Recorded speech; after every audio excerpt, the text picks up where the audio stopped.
പത്തനംതിട്ട കോന്നി കല്ലേരിയിൽ കാട്ടാന ആക്രമണമുണ്ടായി. ഗ്രാമപഞ്ചായത്ത് അംഗം മിനി ഇടിക്കുളയുടെ വീടിന് സമീപമെത്തിയ കാട്ടാന വാഴകൾ നശിപ്പിച്ചു.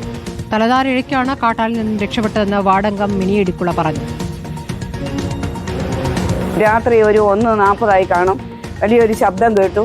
ഈ നനകല്ലിൻ്റെ ഇവിടെ നിന്ന് ആന വാഴ പെടുത്തുന്നതാണ് ഞാൻ കാണുന്നത്. ഞാൻ അലറി വിളിച്ചു. ആനയെ അതിനേക്കാൾ ശബ്ദത്തിൽ അലറി വിളിച്ചുകൊണ്ട് ആന താഴോട്ട് ചാടുകയും ഈ പ്രദേശത്തെ നിന്നിടത്തോളം വാഴ നശിപ്പിക്കുകയും ചെയ്തു.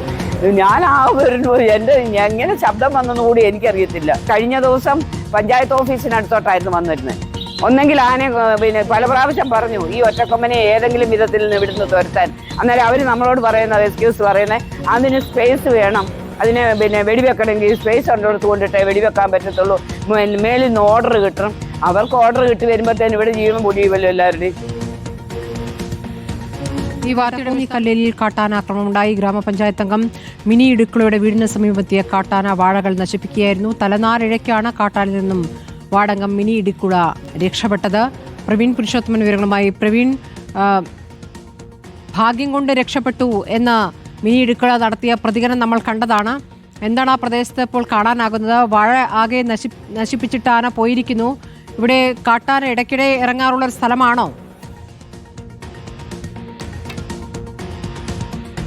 സ്മൃതി, കാട്ടാന ശല്യം കൊണ്ട് പൊറുതിമുട്ടിയിരിക്കുകയാണ് കോന്നി കല്ലേലി നിവാസികൾ. ഏറ്റവും ഒടുവിൽ ഇന്ന് പുലർച്ചെ 1:30 ഈ കാട്ടാന ജനവാസ മേഖലയിലേക്ക് ഇറങ്ങിയത്. വാർഡംഗം കൂടിയായിട്ടുള്ള മിനി ഇടുക്കളയുടെ വീടിന് സമീപത്തേക്ക് എത്തി. ശബ്ദം കേട്ട് മിനി ഇടുക്കള വാർഡംഗം പുറത്തേക്ക് ഇറങ്ങിയപ്പോൾ കാട്ടാന അവരുടെ അലക്കുകല്ലിന് സമീപം നിൽക്കുന്നതാണ് കണ്ടത്.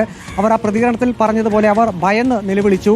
ആ സമയം കൊണ്ട് കാട്ടാന അവിടെ നിന്ന് മാറുകയും പിന്നീട് പുരയിടത്തിലെ വാഴകൃഷി മുഴുവനായും നശിപ്പിച്ചു. കുലച്ച വാഴകൾ ഉണ്ടായിരുന്നു. നാട്ടുകാർ പറയുന്നത് അവിടെ നിരന്തരമായി കാട്ടാന ശല്യം ഉണ്ടാകുന്നതിൻ്റെ പരിസര പ്രദേശങ്ങളിൽ. പക്ഷേ ഈ വീടിൻ്റെ ഭാഗത്തേക്ക് ആദ്യമായാണ് എത്തിയതെന്നാണ് ഈ വാർഡംഗം കൂടി തന്നെ പറയുന്നത്. അതിൻ്റെ തൊട്ടടുത്തുള്ള ചാക്കോ എന്ന ആളുടെ വീടിന് സമീപത്തേക്ക് കൂടി വീടിൻ്റെ ജനലിൻ്റെ ഭാഗത്തേക്ക് ഈ കാട്ടാന ഇന്നലെ രാത്രി എത്തിയിരുന്നു. കർഷകർക്ക് അവിടെ കൃഷി ചെയ്യാൻ പറ്റാത്തൊരു സാഹചര്യമാണ്. ഫെൻസിംഗ് നടപടിക്രമങ്ങൾ എത്രയും പെട്ടെന്ന് പൂർത്തീകരിക്കണമെന്നൊരാവശ്യം നാട്ടുകാർക്കുണ്ട്. ഒപ്പം വനപാലകരുടെ പട്രോളിംഗ് അത് പ്രദേശത്ത് നിരന്തരം ചെയ്യണമെന്നൊരാവശ്യം കൂടി ഗ്രാമവാസികൾക്കുണ്ട്. സ്മൃതി. ശരി, പ്രവീൺ പുരുഷോത്തമനാണ് വിവരങ്ങൾ നൽകിയത്.